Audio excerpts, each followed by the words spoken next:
Hello friends, எல்லாருக்கும் வணக்கம். நம்ம வீட்டின் அருகே உள்ள வேலியம்மன் ஆலயத்தில் நேற்றைய தினம் நடந்த ஆடிப்பூர அம்மன் அலங்காரத்தோட வீடியோவை தான் நீங்கள் பார்த்துட்ருக்கீங்க. பாருங்கள், இது வேலியம்மன் அலங்காரம். இது வேலியம்மனோட உற்சவமூர்த்தி அலங்காரத்தை பாருங்கள். சூப்பராக செஞ்சுருந்தாங்க இந்த வருஷம். ரொம்ப அழகாக இருந்தது.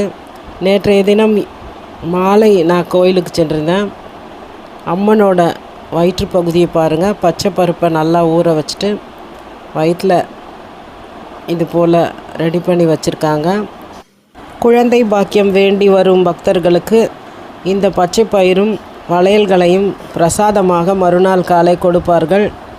ஆடி மாதம் துவங்கியதிலிருந்தே வேலியம்மனுக்கு வளையல்கள் குமிந்த வண்ணம் இருக்கும். நேரில் சென்று பார்க்க முடியாதவர்கள் இந்த ஷார்ட்ஸை பார்த்து பயனடையலாம். தேங்க்யூ.